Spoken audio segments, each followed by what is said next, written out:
Warm hello to everyone, नमस्ते। मैं हूं अमर और आज मैं हूं पंजाब केसरी और नवोदय टाइम के साथ। आज के मेरे गेस्ट एक ऐसे फिल्म मेकर और डायरेक्टर हैं जिनकी मूवीज़ ना सिर्फ एंटरटेनमेंट देती हैं पर समय के साथ और बेहतर होती जाती हैं, चाहे वो टाइमलेस म्यूज़िक हो, आइकॉनिक डायलॉग्स हो या फिर एकदम सोल को टच करने वाली स्टोरीज़ हो। मैं हूं आनंद राय के साथ। हेलो सर, कैसे हैं? मैं बहुत अच्छा हूँ अमर, आप कैसे हैं? बिल्कुल, मैं बहुत बढ़िया हूँ। आप अगर मैं आपसे पूछूं आपके डेली दिनचर्या के बारे में, एक नॉर्मल डे आपके लाइफ में कैसा रहता है जब आप या तो ऑफिस में हो या फिर अगर आप ऑफिस में नहीं हो, how does a day look like? Basically मैं बड़ा घरेलू आदमी हूँ जी, तो मैं अपना ऑफिस भी वैसे ही रखता हूँ जैसे मेरा घर। बिल्कुल। मेरी एक बेसिक खुराक लाइफ की अपनापन है, वो मेरी ज़रूरत है। जी, अगर मैं उस माहौल में रहता हूँ तो मेरे पास कहानियाँ भी बहुत अच्छी आती हैं। हाँ, सो मैं अपना पूरा दिन उन लोगों के साथ बिताना चाहता हूँ जो मेरे अपने हैं, और मेरे अपने बहुत सारे हैं, तो इसलिए मेरे पास कहानियाँ भी बहुत सारी हैं। बिल्कुल बिल्कुल। मैंने आपकी गुडविल के बहुत किस्से सुने।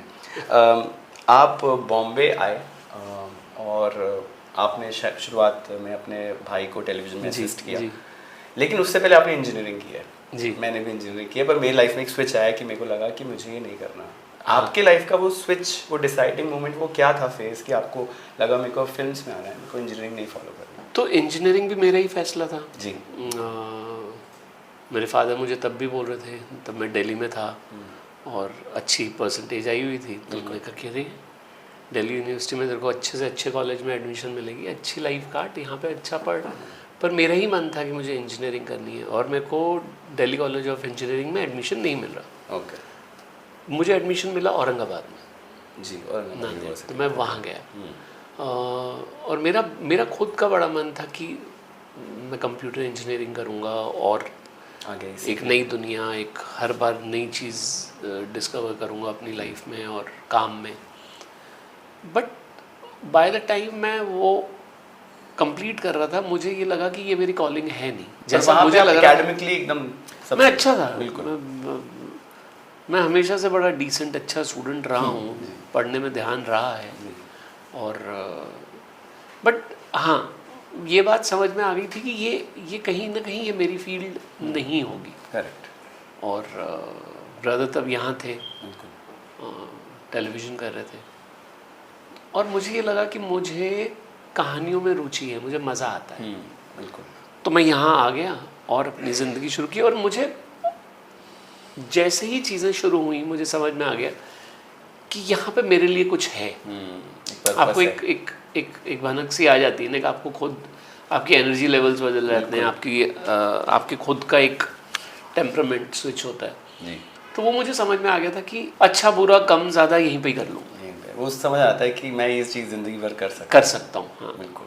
तो उस टाइम शुरुआती के दौर के दिनों के बारे में कुछ बताइए हमारे ऑडियंस को कि तब तो बॉम्बे हुआ करता था, तब मुंबई नहीं था, तब दौर अलग था, ज़माना अलग था, रूल्स अलग थे। तो वो शुरुआत के 2-3 साल अगर आप याद करें और कुछ बताएं। जैसे मैंने बोला कि मैं आते ही काम में इतना चला गया, मैंने ये शहर भी पूरा नहीं देखा होगा और मैंने काम शुरू कर दिया था। अच्छा। सो मेरे लिए मैं बड़ा शुक्रगुजार हूँ इस शहर का, जिसने मैंने यहाँ कदम रखा और इसने मुझे ऐसे लगने लगा कि दिन में 24 घंटे नहीं है, बहुत कम घंटे हैं, क्योंकि मेरा दिन बहुत जल्दी ख़त्म होता था। बिल्कुल।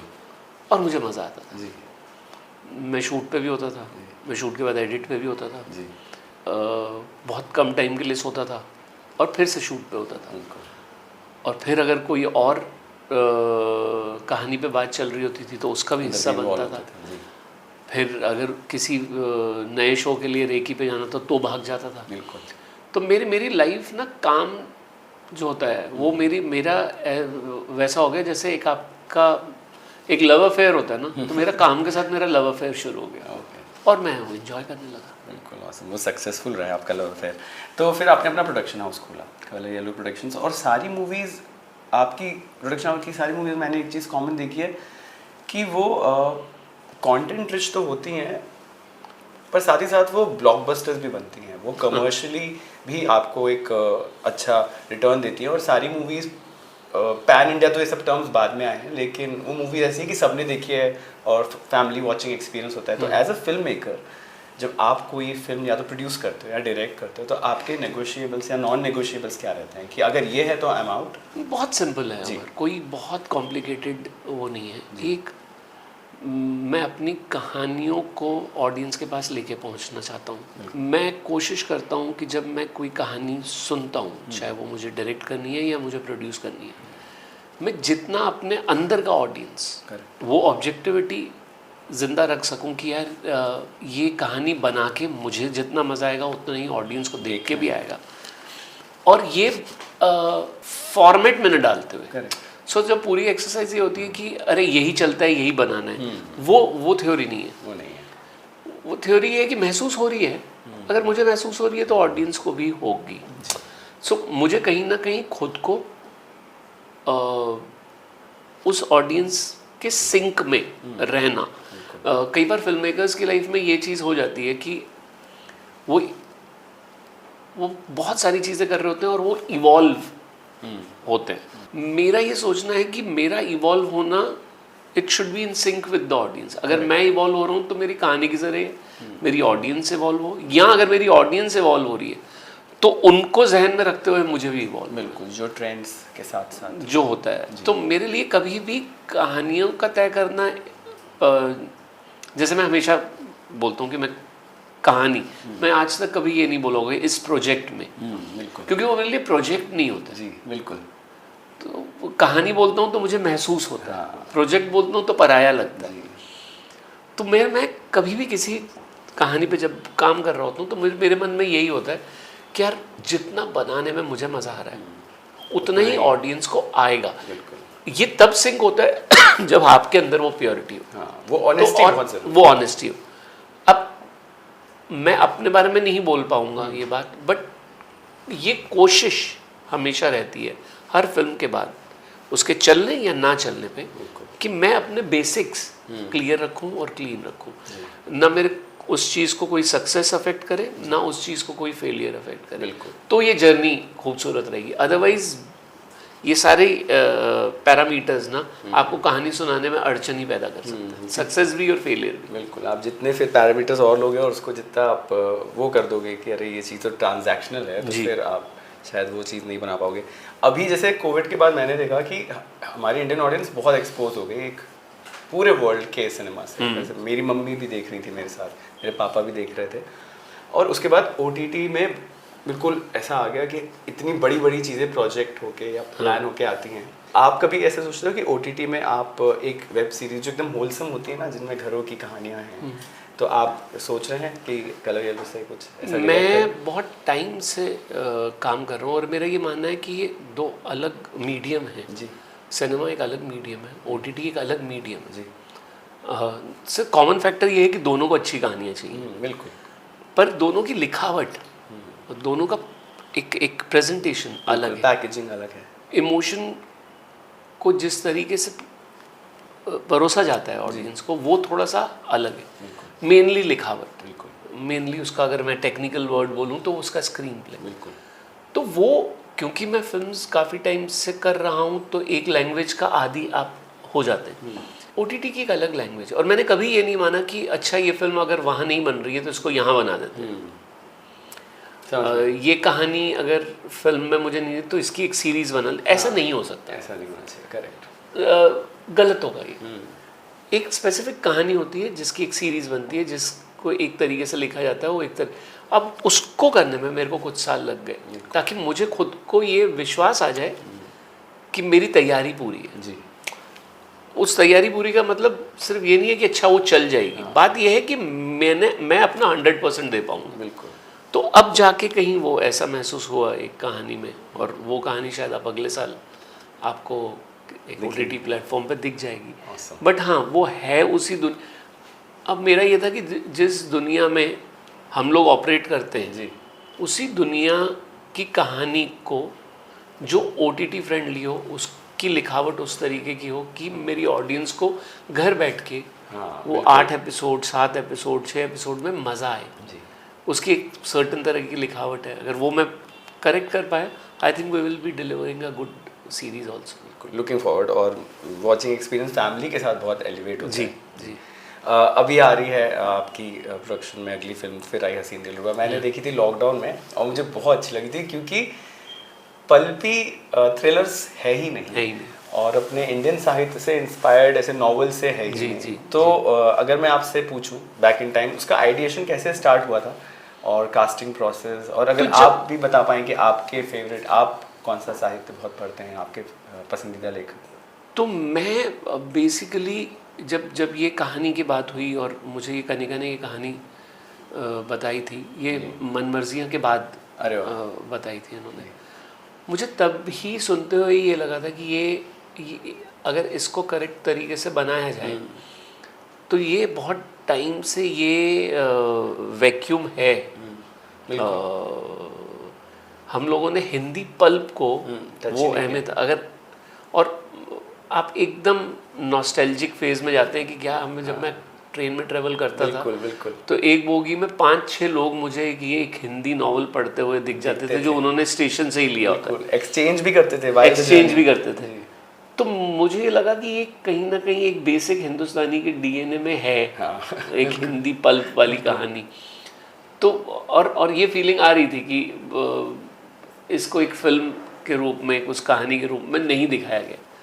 सो हम लोगों ने 1 में भी उसको पुश किया था उस तरफ। मुझे लग रहा है हम 2 में और पुश कर पाए हैं उस हिंदी पल्प को, and we are hoping for the best कि इस बार भी उतना ही प्यार मिले जितना पहली बार मिला। Looking forward. और उसमें अब तो कास्ट और इवॉल्व हो गई है। जिमी शेरगिल ज्वाइन किए हैं, जो कि हमेशा जाने आते हैं अपने एक्टिंग के लिए, और तापसी और विक्रांत हैं।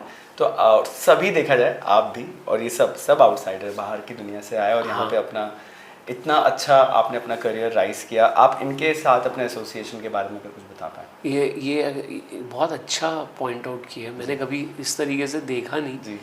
कि एक्चुअली हसीन दिलरुबा की सारी टीम बिल्कुल is a set of outsiders.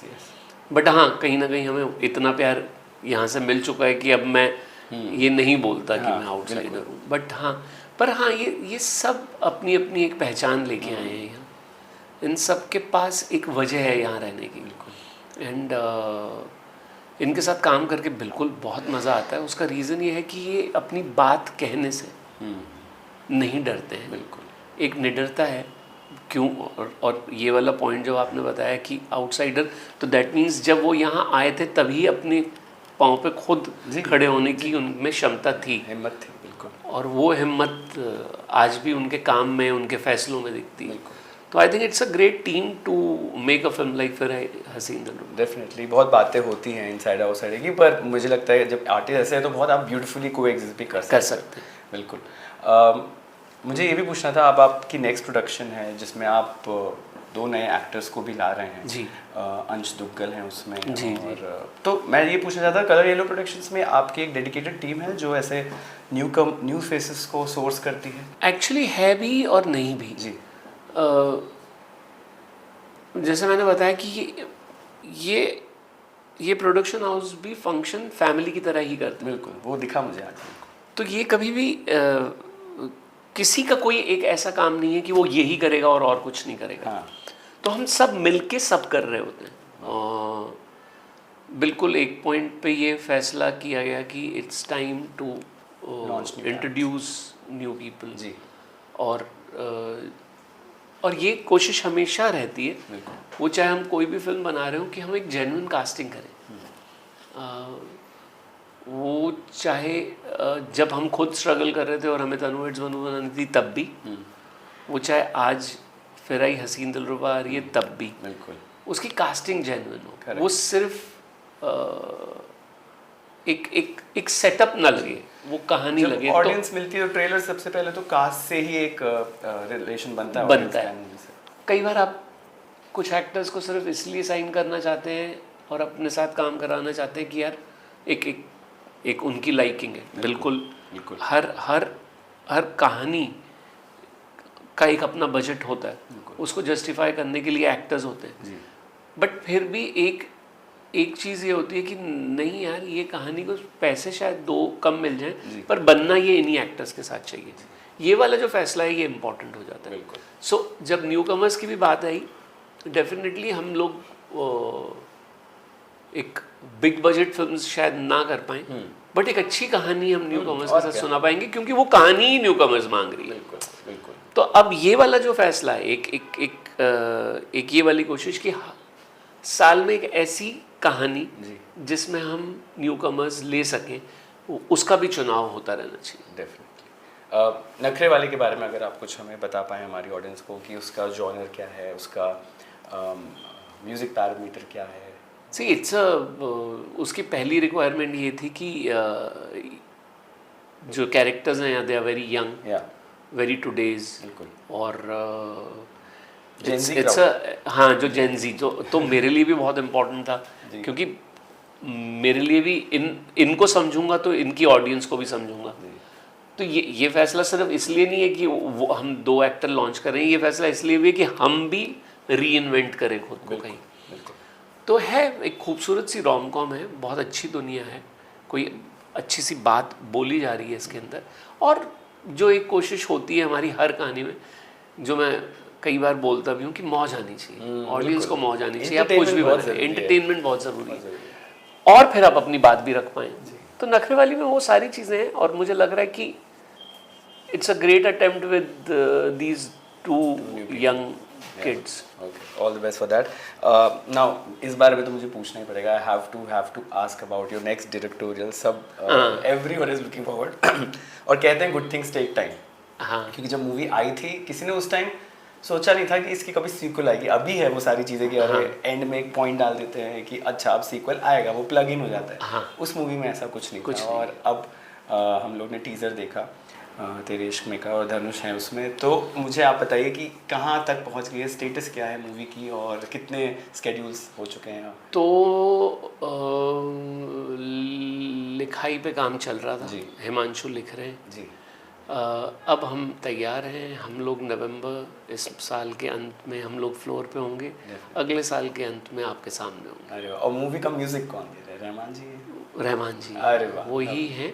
क्योंकि इस जैसी कहानी को सुनाने के लिए, मैं रांझना के टाइम पे भी बोल रहा था, अतरंगी के टाइम पे भी बोल रहा था कि कुछ कहानियों को एक पिलर की ज़रूरत होती है, और हमारा सबसे strong pillar A R Rahman. बिल्कुल, वो एक क्या तो म्यूजिक बनाया था उस मूवी के लिए। Everyone must be very excited. और लास्टली जाने से पहले मैं आपसे ये पूछना चाहता हूँ, अगर कोई एक यंग स्क्रिप्ट राइटर है, उसके पास कोई स्क्रिप्ट रेडी है, अगर वो पिच करना चाहे आप लोग को, बिल्कुल, तो वो उसका प्रोसेस क्या है? अगर आप एक है प्रोसेस यहाँ पे एक मतलब जैसे मैंने बोला, एक पूरी फैमिली एक तरीके उसमें काम कर रही होती है, but there are people who are taking care of this. जी। मेरे ख्याल से मेरे ऑफिस में हर रोज़ अगर मैं एवरेज निकालूंगा तो साल के 365 दिन में 365 स्क्रिप्ट सुनी जाती हैं। अच्छा। और ये वो स्क्रिप्ट्स हैं जो हर जगह अननोन राइटर्स से आ रही हैं। कुछ लोगों के साथ हम काम करते हैं तो उनकी कहानियाँ तो होती हैं, ये एक हर बार एक नई कहानी एक नए राइटर से। बिल्कुल। तो ये एक पूरा मैं ये नहीं बोलूँगा कि डिपार्टमेंट, बट करते करते एक डिपार्टमेंट सेट हो गया जी, जहाँ पे आप आइए, अपनी एक कहानी जो आप सुनाने वाले हैं उसका एक स्क्रिप्ट या फिर जैसे हाँ एक लॉग लाइन लेवल पे बताइए। बिल्कुल। मेरे यहाँ से आपके पास एक कॉल आ जाएगा, मेरी टीम बैठ जाएगी, पहले 2 बातें कर लेंगे, अगर समझ में आएगा तो फिर एक बार कहानी सुन लेंगे। सो एक है प्रोसेस, बट हाँ है, बिल्कुल है।